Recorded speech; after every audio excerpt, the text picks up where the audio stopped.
It is the time of the year when all the tennis fans gather around together to witness greatness. Yes, it's the time for the Australian Open, and you can watch the coverage on the Sony Sports Network. Joining me right now for a special conversation is former Indian tennis player and now part of the Sony Sports Network expert panel on their show Extra Serve, Somdev Devvarman. Somdev, thank you very much for speaking with the NDTV. The last time we had a conversation, you said you wanted to see an Indian at the Grand Slam. And look, we have an Indian in the form of Sumit Nagal in the mains draw of the Australian Open. How excited are you, and what is the general perception in the Indian tennis community?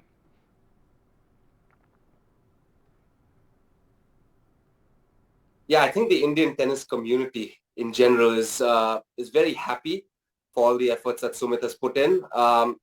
They also, I think, everybody knows who's been around tennis. They know the struggles that Sumit has really been through. Yeah. Even apart from what was in the media lately, actual physical tennis struggles. The guy was ranked outside 600 last year. Around this time, when I spent a few weeks with him. We traveled, played a few challengers together. Before that, he was coming off a hip surgery.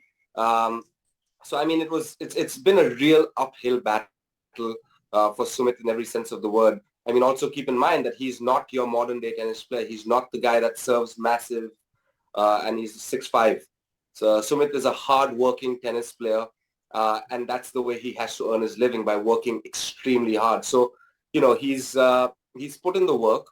He's working with a fantastic team. Sasha Nensel is his coach. He's put in a lot of work off the court with Milos Galicic, who's his fitness coach. And that's why I think, getting through three rounds of qualifying, pretty straightforward fashion, to be honest. Didn't lose a set. And it could have been a really tricky final round, but did well to kind of recover after losing serve while serving for it. But all in all, a fantastic effort. And now he's through to the main draw. And he's got, a tough draw in Bublik, but certainly a winnable match. So I think, the entire Indian tennis community right now is very excited about the prospect of Sumit going further, but they're also very proud of the fact that he's achieved what he has. Well, you mentioned his injury and his hip surgery. For a professional tennis player, or for that matter, any professional sports person, going through that period is not easy. What is, in fact, going through one's mind? Because people think that, okay, there was an injury and now he's back to full fitness and hence he's ready to compete. But it's not exactly like that, isn't it? Yeah, that's a great question, because you're absolutely right. It isn't like that at all. I can tell you, I had surgery myself on my shoulder, and there are going to be plenty of moments where you're absolutely down, because when you're coming back, I remember with Sumit, right after he had surgery, he was hobbling up the stairs. He had crutches, barely making his way to the bathroom and back, and basic simple tasks like lying down, sitting up, walking around your house, those things become hard. So in that situation, to then imagine yourself playing tennis at a high level again is a very, very hard thing. You're almost trying to fool yourself. And let's not forget the first few months that you're on the court. It's baby step after baby step after baby step. You're relearning new things with your muscles. You're just telling yourself that you can actually go out there and play at a high level again. You're convincing yourself almost. Even though the signs aren't there for the first 6 months, for the first 8 months, you just have to keep telling yourself that if you follow the right processes, you will get there eventually. And I think that's why it must be so rewarding for someone like Sumit, who's gone through a lot with his hip surgery, to come back at a position where he is once again playing at the highest level again. The last time he was in a main draw was well before his hip surgery. So, this is a testament to all the hard work that he's put in. And also, let's not forget, he's at a very good position right now to break the top 100 in the next 2 or 3 months, based on how he did last year at this point, based on the point structure of the ATP Tour. He stands in a very strong position. I'd almost say he's more likely to break the top 100 than not in the next 4 months. So exciting times for Sumit Nagal, and hopefully all of Indian tennis will be proud. You said these are exciting times for Indian tennis fans and Sumit Nagal, but what is your realistic expectations of Sumit in the Australian Open when he goes on and plays in the main draw? How far do you see him going? I mean, it's a tennis match. Anybody can win. Anyone can lose. He's playing a seeded player, Sasha Bublik, who's coming off good form. The guy made semis last week, lost a close match to Jack Draper, but also had several really good wins. So, the matchup, it favors Bublik. He loves playing against guys like Sumit. But let's be honest, upsets like this happen all the time. With a player like Sasha Bublik, he's very unpredictable. Yes, he has a lot of weapons, a massive serve. Who's the favorite in this match? It is Sasha Bublik. Let's not get that wrong. But don't be very surprised if Sumit Nagal can come up with an upset. Now, in terms of projections for the tournament, I mean, I wouldn't go that far because, he's in the Alcaraz section of the draw. So let's take things one step at a time. If I was Sumit, if I was coaching him, and when I chat with him, it's always, one match, 1 point. Let's keep things as present as possible. Don't look too far ahead. And I think he's done a fantastic job at that. But, right now, he's got his couple of days off as well. He's not playing on Sunday.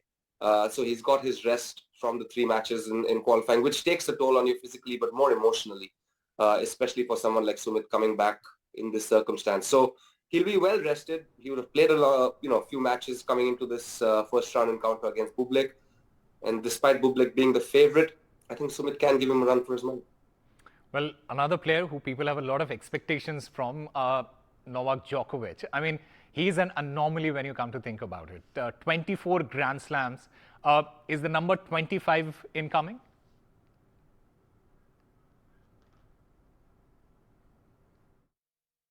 The scary thing about Novak is every time the calendar year begins, I mean, he's won the Aussie 10 times already.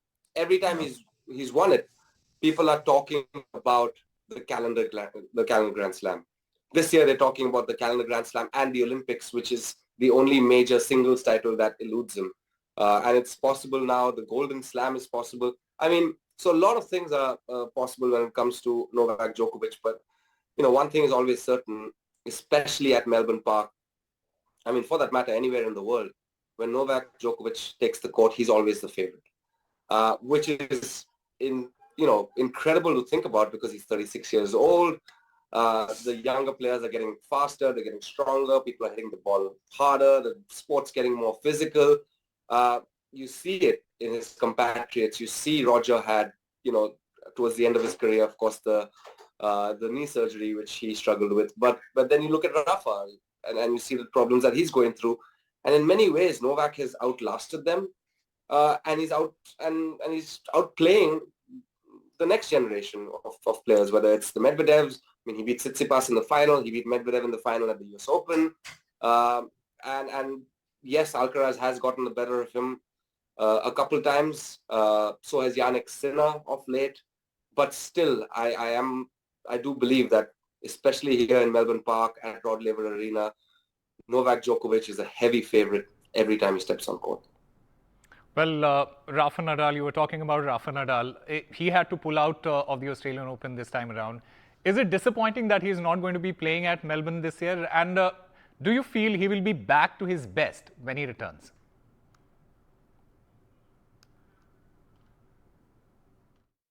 I mean, the thing with Rafa is every time he's come back from an injury, whenever that is, and that's happened quite a few times in his career, even when he was a teenager. Every single time Rafa has made a comeback, people have had doubts, and he's erased those doubts very quickly. This time included, he was playing at a very high level. Unfortunate, of course, what happened to him in that match against in the quarterfinals. In the quarterfinal, Jordan Thompson. Sorry. He had match points. Jordan played some fantastic points, found a way to win, and then a few niggles here and there. And of course, he does play very, very, very intense, very physical. But the good news is that we know now that he's capable of coming back and playing at that intensity, at playing at that level. And the way Rafa is wired, the way Rafa has handled most of his career, he kind of tries to peak towards Roland Garros. So Yeah. I'm sure he's going to be back. I'm sure he's going to be back for, the Sunshine Double Indian Wells Miami. Regardless of how he does there, you can count on it that he'll be back for Monte Carlo, the clay season, Rome, Madrid. And yes, he'll be looking to peak at Roland Garros. Now, Rafa himself, after he withdrew, did say that his goal wasn't to be at 100% at the Aussie Open. It was a hope. It wasn't a goal. It was unrealistic, but he still seems to be well on his way. Because whenever Rafa Nadal takes the court, I expect him to be at a very, very high level. And also don't forget, this is an Olympic year. And guess what? The Olympics are in Paris, somewhere where nobody has had more success than Rafa. So, yes, he has sadly said that this will be his last year. Unfortunately, good things come to an end, but I don't expect Rafa to go out quietly. Expect fireworks from him, just as he's produced his entire career. All right, Somdev, it's prediction time, and let me get your picks for this year's Australian Open. Who do you think are your favorites? I mean, it's in the men's section. It's hard to look past the first two names, isn't it? Novak and Alcaraz. They've been the story of men's tennis, the new rivalry, especially without Rafa in the draw. But how do you not go against Novak Djokovic? How do you go against Novak Djokovic in Melbourne? The guy has won it 10 times. The last time he's lost here was to Hyun Chong, and before that was Istomin. These are freak losses for somebody as good as Novak. So, I'm not going to go against Novak. I think Novak is the heavy favorite in the men's draw. For women, it'll be a little tricky because Sabalenka, of course, is the defending champion. Rybakina is coming in on great form. Iga Swiatek has never won in Melbourne, and I'm sure she's excited to. I'm sure she does have the game to win. But also in Melbourne, you've seen crazy results. You've seen Sophia Kenin, who Swiatek is playing first round. So in the women's, it's always hard. Let's not forget Coco Gauff, who's the reigning US Open champion. It's a really tough one. It's a toss-up. But I'm going to say safe here and go with Iga Swiatek because I do believe if she's on top of her game, she's very, very hard to beat. So let's go with these two for now. And in 2 weeks when we catch up again, let's see what happens. All right. Somdev, thank you very much for speaking with NDTV. It is always a pleasure speaking with you. Thank you. Thank you so much, Osama. Take it easy. Well, we'll slip into a very short break. More news and updates on the other side.